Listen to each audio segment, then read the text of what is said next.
What is going on, my broskiis? My name is Toadskii, back again, here to bring you guys yet another One Piece Treasure Cruise video. Wicked news drop today at news time with the full announcement of the brand new characters that are arriving for the New Year's Sugo Fest. And it does mention in the corner here that it says Treasure Cruise Sugo Fest. This is a Super Sugo Fest. Now, at this point in time, we don't know which of these characters are going to be considered as Super Sugo Fest exclusives. My guess right now is that both of these brand new legends will be considered as Super Sugo Fest exclusives, but we'll have to wait and see once the actual Sugo Fest is officially announced. Really glad that they're doing this today, actually, because it's currently Christmas Eve, and obviously tomorrow is going to be Christmas, so we've got a lot of things going on. But obviously, Merry Christmas or Happy Holidays to everyone that is watching the video. Hopefully you guys have a really good holiday period and stay safe, of course. But let's actually discuss these units. We have the Straw Hat Pirate characters. Now, honestly, I don't like the fact that they're doing this character as a brand new legend, because as global players know, we just had the release of the One Piece Day Sugo Fest with the Straw Hat Pirates, and now we're getting another version of the Straw Hat Pirates. Really don't like the fact that they're doing that already, considering, like, honestly, this should have been the Straw Hat Pirate character that had already released, and they should have probably done a super class Luffy character as the New Year's Sugo Fest celebrations. But as it stands right now, we don't know any unit information. We don't know their colors, their classes, we don't know what their abilities are. But, you know, honestly, this looks to be a dual unit, where it's, because it says Luffy and the Straw Hat Pirates, meaning that it's probably starts as Luffy and you can switch into the Straw Hat Pirates.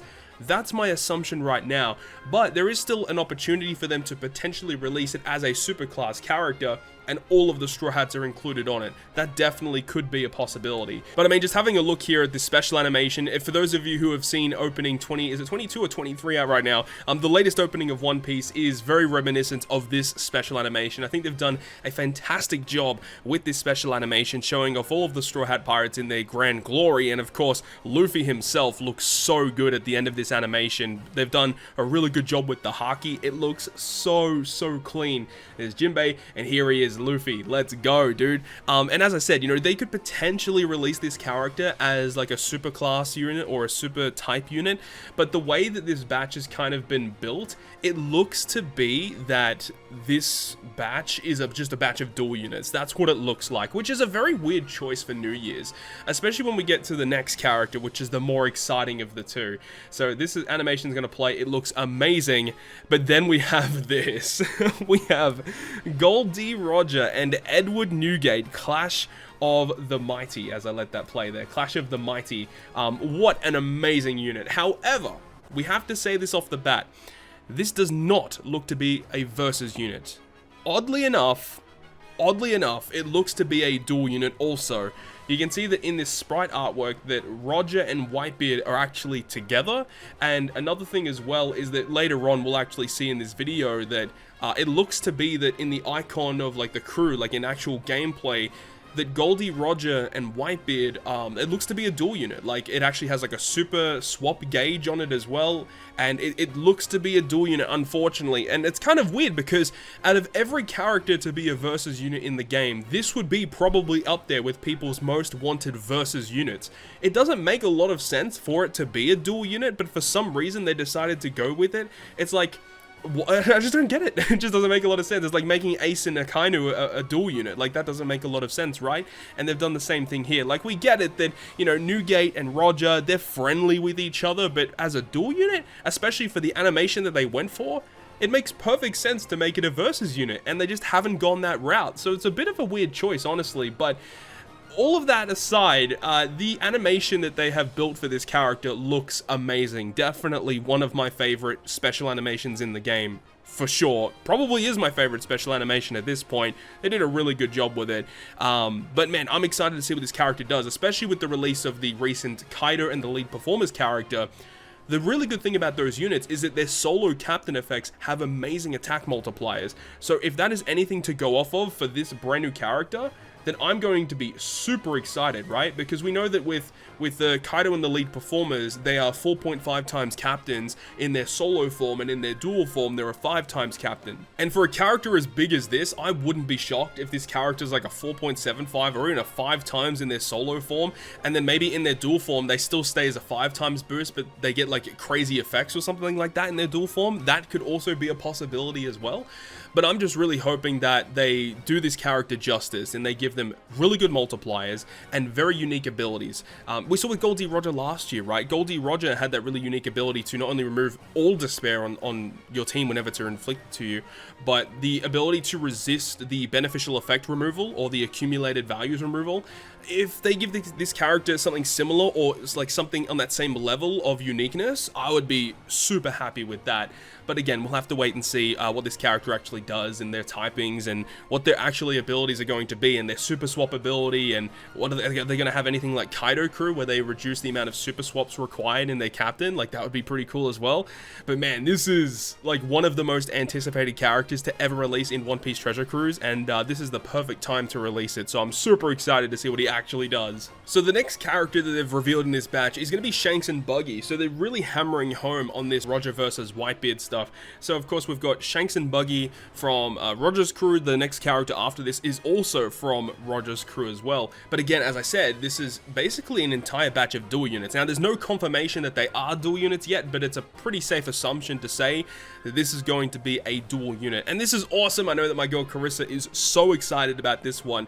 This is awesome that they're doing a rare recruit version of the Shanks and Buggy, because even last year when Roger and Odin first released, we saw that the batch that released with them, they were okay, but it was just odd that it was like old Rayleigh, it was old Crocus, and then it was like Dog and Cat that were also in their current day forms. And it's like, why would you release a batch of Roger and Odin and then release rare recruits from current day? It didn't make a lot of sense. Now they're actually doing it justice. They're going back, they're giving us characters that were during this clash between Roger and Whitebeard, with the young versions of Shanks and Buggy, and then also the other rare recruit, which we'll talk about in a moment. One thing to note though is that in these rare recruit animations, because they actually don't give them like full-on backgrounds, you can actually get an additional bit of detail here. So we can actually go ahead and skip through these a little bit.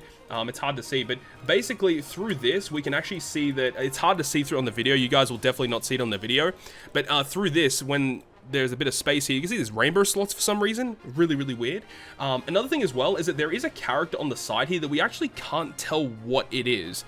We have no idea what it is, but it looks like he's holding a sword or something. Not really too sure what that is, but we see the Straw Hat Pirates are here. Here's the other character we haven't seen yet, which is the Rayleigh and Gaban. We have the Shanks and Buggy, and as you can see here, Roger and Whitebeard are together on the same like sprite icon, right? And also, you can't really see it on the video, but it looks like there is a little empty gauge here, which would signify a super swap. So there's something to look forward to. We can also see there's an orb boost, a chain boost, color affinity, higher chance of badly matching slots, which is kind of weird. Probably an effect via the boss or something like that. You can't see it as well. There's probably an attack boost active. It's hard to say, but really, really excited to see, like, again, what these abilities actually are. And then here is the final rare recruit of the batch, being Rayleigh and Gaban. So pumped to see what this guy does as well. I love that Rayleigh in his artwork, he's putting his finger up, you know, when he stopped a marker from doing his attack.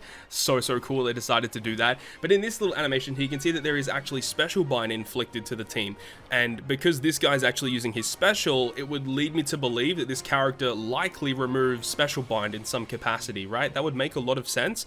I mean, if it's 6 turns of special bind removal, that would be awesome, but we'll have to wait and see, of course. And here we go, giving us the full details. The December 27th, 1900 PST is the start time of this Sugo Fest, and it actually goes all the way to February 11th. This Sugo Fest goes for a very long time, and remember, it is going to be a Super Sugo Fest, so, you know, you've got plenty of time to do lots of pulls for these characters. And look, there are going to be other legends likely that release between like when this Sugo Fest comes out and when it concludes, so you've got plenty of time to determine whether or not you want to be pulling on here or not. And of course, when we get the information on the actual batch itself, I want to make a video about it, talking about all the units, discussing whether or not it's worth it. When the Sugo Fest information drops, I want to discuss all of that as well. There's so much stuff happening, and of course, I don't know when this kind of stuff is going to be revealed or when it's going to be shown here on the YouTube channel, but of course I want to bring it to you guys wherever possible. So hopefully you guys are looking forward to this holiday celebration with the New Year's Sugo Fest, Roger, Odin, Straw Hat Pirates. This is going to be a huge event.